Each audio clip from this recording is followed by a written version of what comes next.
Right. Well, welcome everybody into the Works Without You podcast. You'll see in a second why we are putting it in the podcast rather than just a standalone video. But I was excited. I invited Harry Welby-Cooke, who's based in Cape Town, and Works Without You is really close to his heart because for those of you that haven't met Harry, he's the guy that brought ActionCOACH business coaching into South Africa 17 years ago now. And what we're all about is building profitable businesses that work without you. So some cool stuff to have straight from the horse's mouth. But Harry, in case I do a bad job, do you mind just introducing yourself for anybody that hasn't met you? Yeah, sure, Trevor. Yeah, good to see all of you all. My name's Harry Welby-Cooke, or just plain Harry. People look at the surname and go, "Oh, geez, where are you from?" From Welkom in the Free State. So, born and bred in the Free State. Had a commercial banking career, and used to lend people money, and saw that hardworking, passionate, wonderful people never ever made it work out according to the business plan. And I think, looking back, that probably sparked the journey for what we get to do every day today. But as Trevor said, 17 years ago, in 2007, I'd already left corporate at that stage, brought ActionCOACH to South Africa. And yeah, 17 and a half years later, we have a passion for business. We have a passion for helping others. And I think we are privileged enough to get to see that impact in the most important industry in the world, I think, and that's business ownership and entrepreneurship. So really looking forward to this podcast. Awesome. Thanks for making the time, Harry. Yeah, for those of you that know us well, Harry's got one of the toughest jobs in the world. He doesn't just coach business owners, he coaches coaches, and we're a different kettle of fish in our own right too. Yeah, so 15 years we've been working together, and it's been great being part of this journey of building the business in South Africa. So the reason I asked Harry onto the call today was he joined us, it was May, we were doing our quarterly planning session where we get a bunch of clients together and review the goals plans for the quarter. We'd flown Harry in as our guest speaker, and he was just sharing some really incredible content that a lot of our clients that couldn't make it for the day, I was quite sad for them because they missed out on the content Harry was sharing. It was just really powerful. It was exactly what everybody needed to hear. And Harry and I are actually busy planning for the November planning day and November goal setting event that we're going to be co-hosting on, I stand corrected, the 21st of November.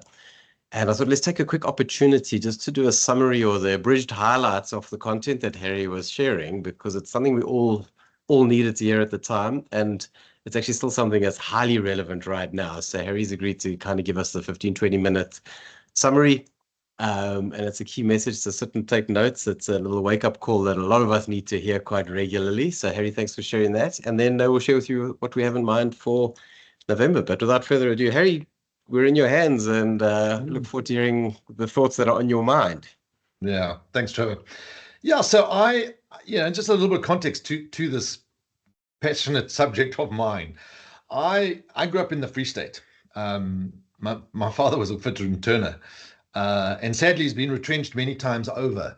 And now in his 70s, effectively still needs to work and can't find work. And we had this mindset in South Africa, as I also matriculated in 1994, which, as you know, was an interesting year for South Africa. And we've got this mindset that the grass is always greener elsewhere. And, woe is me, my kids are living overseas, and, the economy is so bad, and, it's so much easier everywhere else. And I'm in the privileged position that that's absolute bollocks.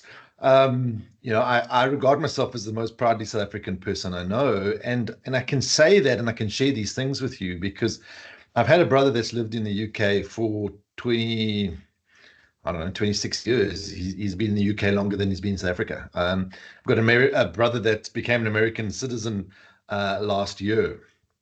And I too have two kids working overseas, one in the Bahamas at the moment, and the other one's busy crossing the Atlantic, going from the Mediterranean to the Caribbean. And ActionCOACH is a global organization, so we operate in 80 countries around the world. So between my own family, between my own kids, between the business, and with the benefit of being able to travel, I get to see the world maybe differently than most South Africans do. And I can tell you that we still live on the best place on the planet. And my kids in particular, They're both in the super yachting industry. They go to places that most mere mortals would never see, because it's the elite of the elite. And they can't wait to come back to South Africa, and they think it's so awesome here. And when I did this talk for Trevor at his growth club with his clients, it was in May, and I'd just come back from a 2-week trip in the UK. Just after that, in July, we were celebrating our 31st anniversary of ActionCOACH globally, and I was in Croatia, Greece, Italy, all in the space of, again, about 3 weeks. And I remember sitting at our cultural evening. So at Global Conference in Croatia, every global conference, we have a cultural evening, and we have some local dancers and local food and all the rest of it. And a friend of mine from San Diego said, "Come quickly. We must go take a photo." And I was a bit startled, and I thought, well, what, where? Okay, what? And he said, "The sunset. You know how quickly the sunset sets. We must go take a picture of the sunset." And I said, "Well, okay, but why?" He said, "These are the most beautiful sunsets in the world, and you're sitting here and not even noticing." And I said, "With the greatest respect, Scott, the sunsets are better out my backyard. And most places you go in South Africa, you'll have a better sunset than that." And he looked at me with such disdain, and he said, "Yes, but we all know that you're a bloody spoiled South African. Get up your ass and come take a photo," which I then did. But that, and a lot of what I'm going to share with you, is stuff that we don't realize. It's so easy to listen to the media. It's so easy to listen to our mates. It's so easy to see people living overseas, and of course social media, and we don't see the true reality of what's going on literally on our doorstep. So let me take you through just some of the I call it the reality check, because yes, we have got this unequal society. And I love it when people say, "Oh, the most unequal society in the world." And go, well, I've been walking around Harrods in the UK, where people are living on a cardboard box in the pavement. I've been in America, where it's the mecca of the free world, and there's people begging. So we have it everywhere. But let's look at some reality. Now, we think that everybody's left the country and there's nobody left, and maybe I should be the same person thinking of going. And sadly, if you're a little bit older, you even tell your kids this, because my father said this to me a few times. He says, "Oh, Harry, if you ever get the opportunity to leave, don't stay because of us." I'm going, well, I'd rather not be anywhere. And when I said that once at a talk at a financial services company breakfast, there was a elderly guy that came up at the end of the room, and he said, "I feel embarrassed. I'm that dad encouraging my kids to leave." So let's look at that and see, well, so many South Africans living overseas. It's less than 70% of the population of Quebec, old PE. There's only 800,000 people, 880,000 South Africans living overseas. Now, if you went and checked how many Americans are living in other countries, how many British people are living in other countries, just find similar percentages. We've just caught on to the bandwagon late. People in the first world have been living in other countries for many, many, many decades already, because they moved for opportunity. Now, yes, some South Africans leave because they're running away, but many leave for opportunity. And I've got friends and family that have done that. I also know many people that have left because they thought they were running away, and they've come back. And a few, sadly, that are stuck, that would love to come back. But it's not the millions we think it is. So, if you look at PE in this tiny little hollow and you think, geez, PE doesn't even feature on the map, that's nothing in relation to the amount of people that we still have here that are committed to making a future. And of course, if you look at this, don't worry about all the numbers. You'll see us kind of bottom right for the largest economies in the world. Of course, we would want to be on the left-hand column and halfway up. But if you look at some of the countries around us and you think of, how long some of them have been first world countries, how much earlier they started their industrialization, the changeover from other regimes and things they've had, we pretty much still, hitting it up there with the big boys. And, this was 2023's figures. So, Nigeria's come down, and we're back to being the number one largest African economy, which, if we look at Africa being the next big thing, what everybody proposes to be, we're still geared pretty well for that. But despite the fact that our economy is kind of top 30-ish, we're top 15, 16 biggest stock exchanges in the world.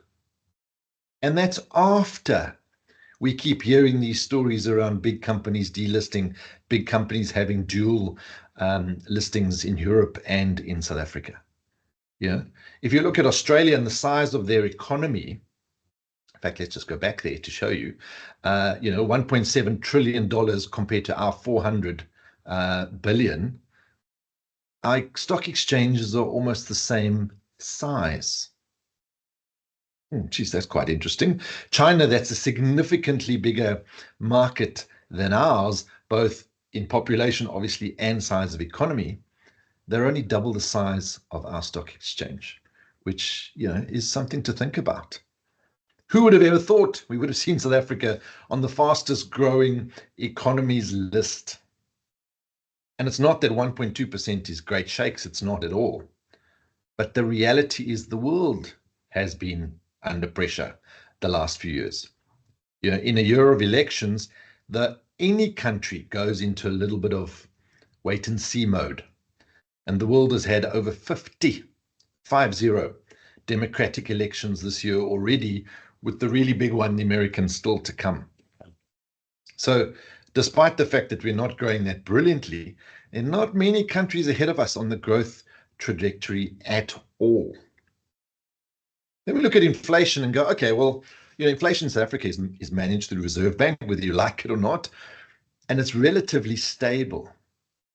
Despite the changes in the economy and COVID and all those kind of things, we keep inflation in that band, and it's pretty stable. That's not the same that the rest of the world can say. And even first world countries are being crippled. That's why we've seen changes of government in the UK. That's why they're proposing a change of government in the States, is because there's runaway price increases and inflation, something they're not used to. And if you look at some of those at the bottom of the screen, the highest inflation around the world, and you look at some of these countries, you'd think, well, those are typically our peers in the third world developing market. Our inflation has never, ever been at those levels. But let's look at wages, let's look at salaries and think, well, South Africa, we mass market, uneducated, highly unemployed, and people would argue unemployable. I've got a different view about that. And you look at average salaries and you think, well, there's some really heavyweight first world market countries that the averages, yes, are more than us, but that's a direct exchange rate conversion. It's a lot cheaper to live in South Africa. And I think that's the part that a lot of people forget. They go, oh, but if you're earning dollars, it's brilliantly. Yes, but you're spending in dollars. If you're earning in pounds, you're spending in pounds. Now, here's the reality still in South Africa. Whilst we do have, a lot of unemployed people, most middle class and upper middle class families are single income earners still. Well, you won't find that in the first world. Even wealthy families are dual income families. Many in countries where we say, oh, we'd love to have the public transport infrastructure that they have, they don't have cars or have one car per family. We still have 2 cars, and sometimes as your kids grow up, maybe even a 3rd car. So the price parity and our buying power is actually significantly higher.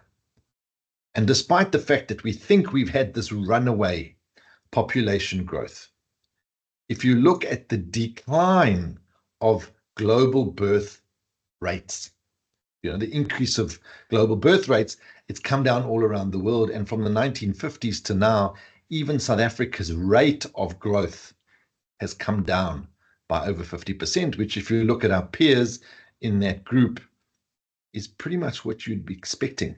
Now, these are stats. These are figures. This is not what the media is telling me, what my mates are saying to me at the braai. This is the reality of what's going on. And again, if you look at the most indebted countries around the world, we don't feature there. Even as a percentage debt to GDP, we are not in anywhere near the most indebted countries in the world, which from a long-term stability and growth perspective really set us up for success.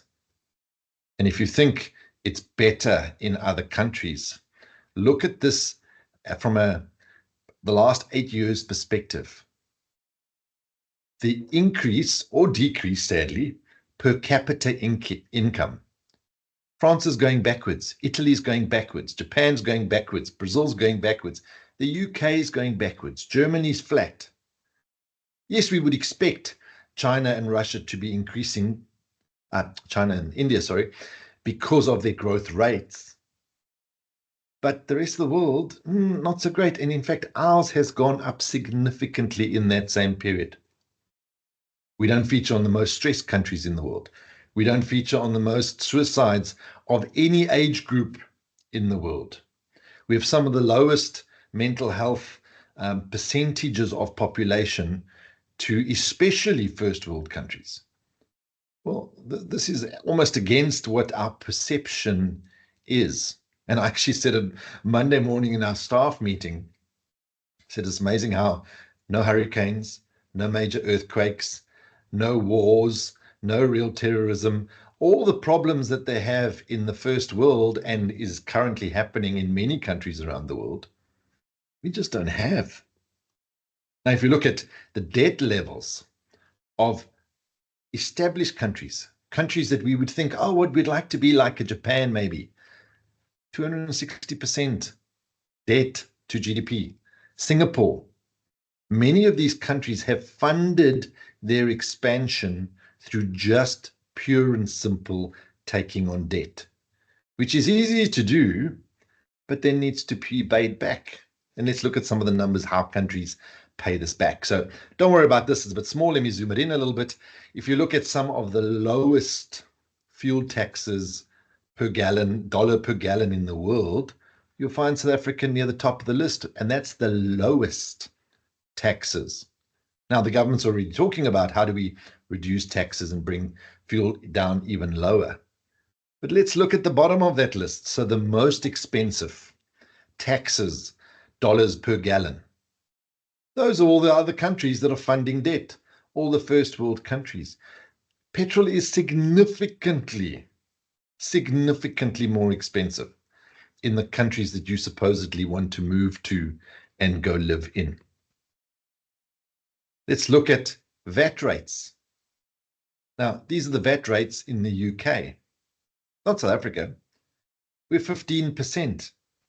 They've been at a 20% VAT rate for the last 13 years. And I think next week is budget speech, maybe end of this week or next week, budget speech for the UK. And they're thinking, increased taxes, maybe increased VAT, probably increased employment taxes, unemployment insurance fund increases, etc., etc. We're not at 20%. We're at 15%. We almost had a heart attack when we went from 14 to 15% many, many years ago. This is the astounding one for me. Because no matter how big my business is, or your business is, or anybody's business is, we pay 1% on behalf of the employee, 1% on our behalf as the employer, 2% towards UIF with a cap. If you look at the UK, and most people in the UK, the average salary is higher than £962 or euros, you're paying 13.8% UIF for the employer. Like, hello, that's just crazy compared to 1%. And at that certain threshold, you pay 25% of the salary to UIF. So if you want, some of the perceived benefits, then pay the highest tax in fuel in the world. Pay 20% or more in VAT. Pay 25% UIF unemployment insurance. and then you can have those spoils. But I had to take this photo. This was actually as I was leaving on the last day from my UK trip. I stayed there for a couple of days. That's a place that my brother and his partner recently bought. Now, I'm not 100% sure what they paid for it, and I did look in the streets to get a benchmark of the price. That little home is 7 meters wide. So as you go into the stairs there on the door, you go up, there's a little passage, and you go up the stairs in multiple levels. And the one window is the living area, dining room, and kitchen. And then so it goes up the different levels. The scaffolding you see, excuse me, on the right in your picture, that's the next home already. The scaffolding on the other side, next to the door, is also the next home. So that in a narrow little base. Now, you are looking at around 1.2 million pounds for that home.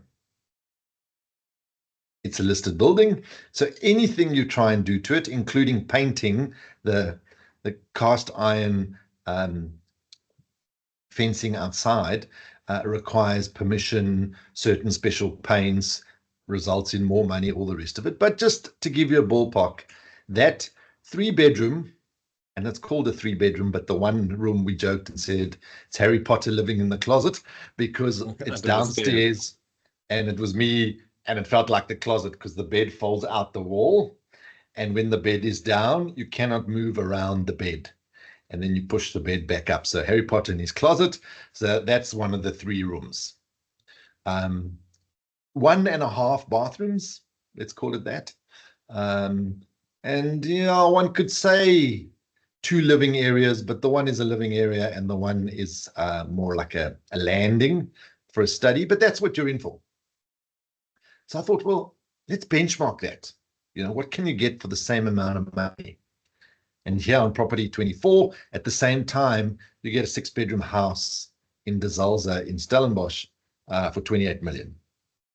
That's the pricing parity. Now, even though you might be paying 4% insurance, 4% interest versus 12% or 11% interest, you still don't comprehend. And you could go pay 150 Rand for a warm beer. We had beef Wellington the one day and 125 grams worth of steak. 125 grams worth of steak that went into the beef fillet worked out to about 350 Rand per person. And you haven't even mentioned the blue sky above the roof, rather. Oh no, of course. Is there a premium there? This day was probably the best weather they had the whole of April. A tiny little bit of blue sky there in the UK, but that's what it's going to look like most of the time. So, I know Simon Sinek made the question why very important, and start with why and ask why. Well, let's change it on its head a little bit. Instead of asking why you should leave, why not ask yourself why not stay? Why not appreciate what we've got around us? Why not build a business instead of worrying about what the politicians are doing and what everybody else is doing? Why not just focus on you and what you need to do? Because here's the reality. I love the scenario of politics, because everybody gets their knickers in a knot around politics. So it doesn't matter if you're in America, in the UK, in South Africa earlier this year, once the elections are done, who is putting more money in your bank account listening to this today? The reality is nobody. It doesn't matter what politician is there, what they do, whether we agree with it, whether we don't, whether we like them, whether we don't. Nobody puts more money into my bank account.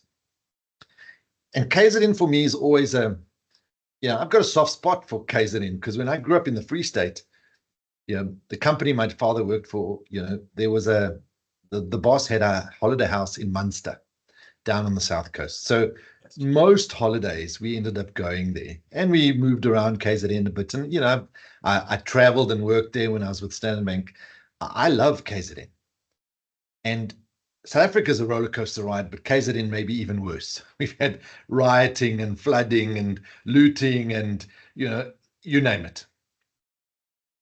Yet every single time I come to KZN, which is a few times a year, So it's not like I've been away for multiple years and then I arrive. A few times a year, I see new roads being built, new infrastructure being built, new buildings that have gone up. And the other day, when we were in Durban at the Pencil Club for one of our franchise meetings, looking down, 17 years ago, when I launched ActionCOACH in South Africa, the Sharks board was there, Gateway Shopping Centre was there, and that was pretty much it.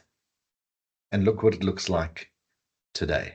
You only have to look at, yes, the delays are irritating in the port. Look at the activity around Durban's port.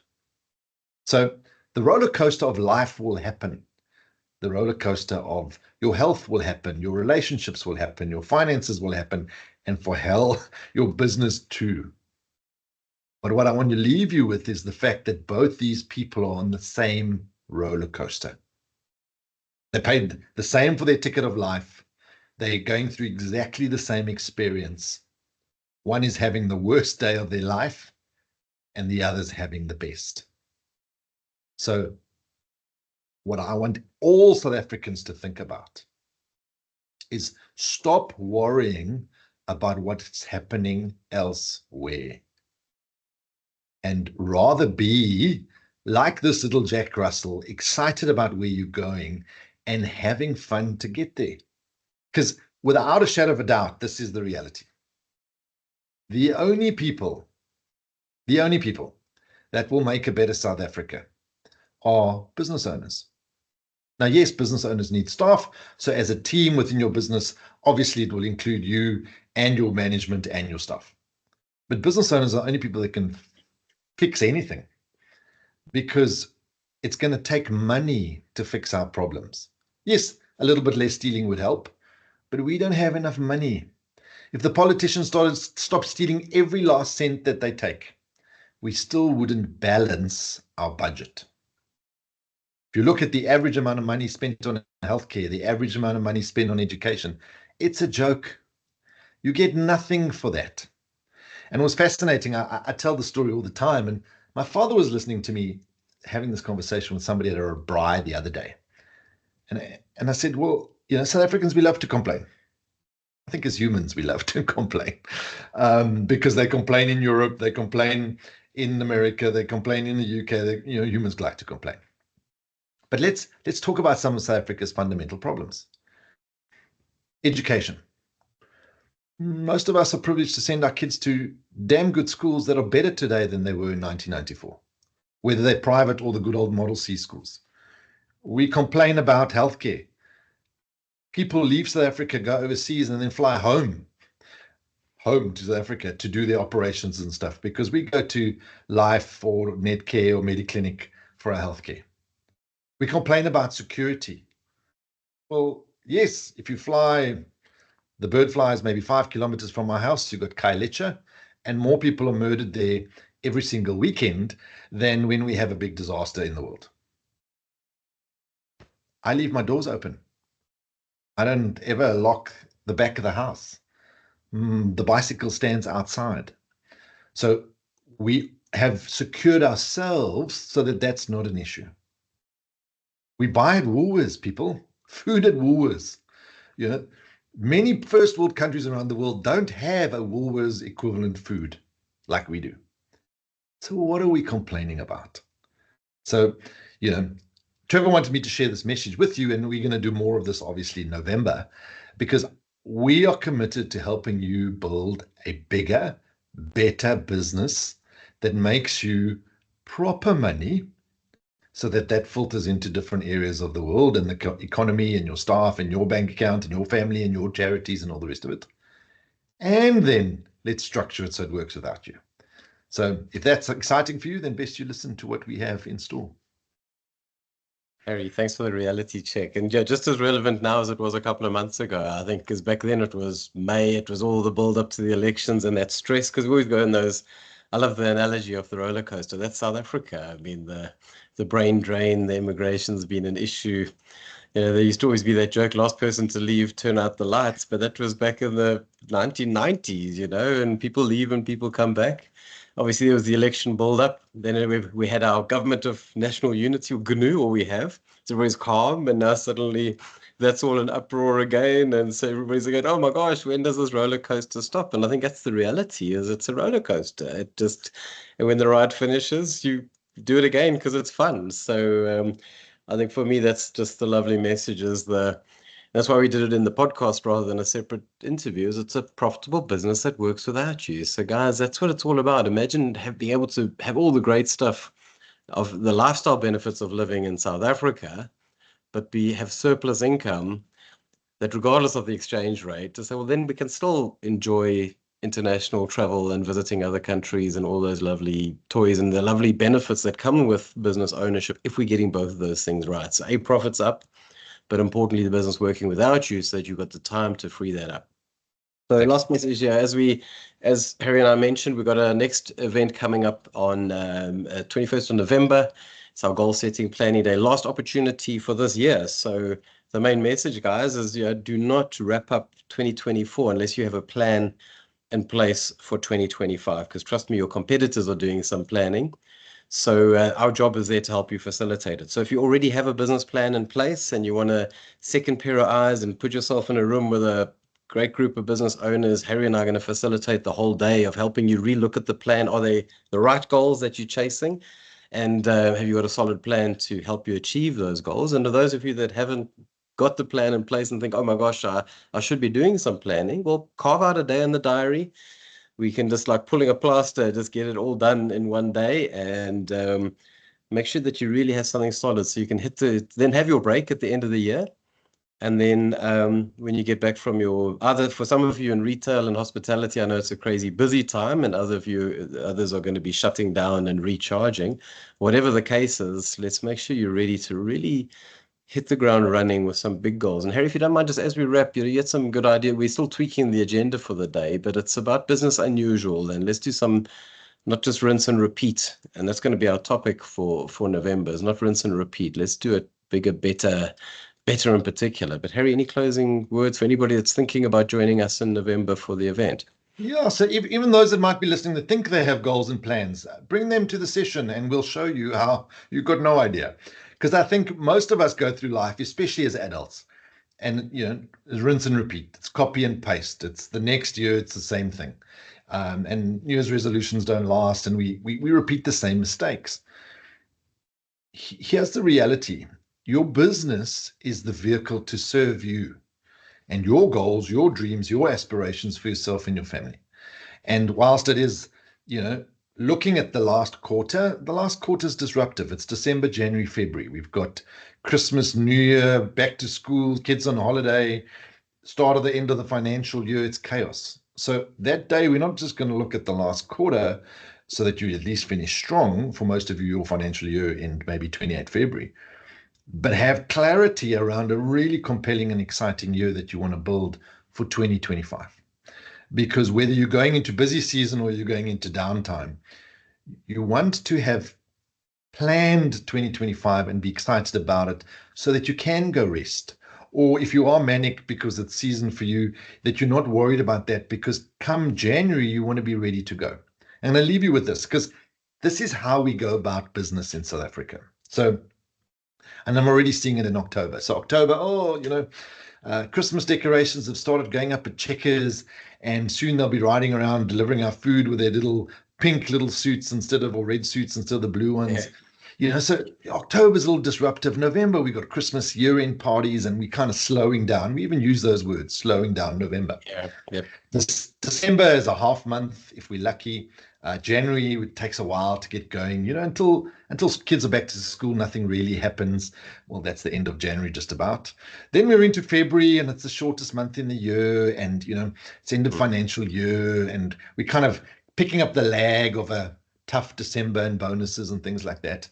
March is financial year. We got the accountants on our back, all the rest of it. April's a nightmare because we've got short month, all the public holidays. It's been the same for 30 years, but it catches us every year.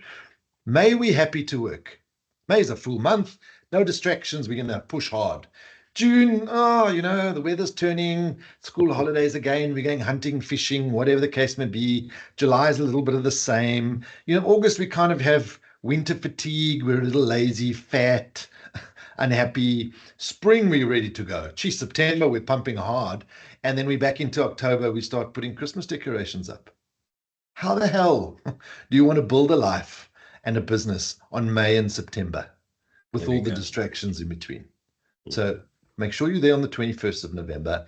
Trevor and I will be very honest with you, brutally so, for the sole purpose that you have a really exciting 2025 planned, set in stone, ready to go, and you can go enjoy yourself over the festive period and come back and hit it hard from January, so that you finally have that business that's profitable and commercially successful and viable and will work without you. So looking forward to that session.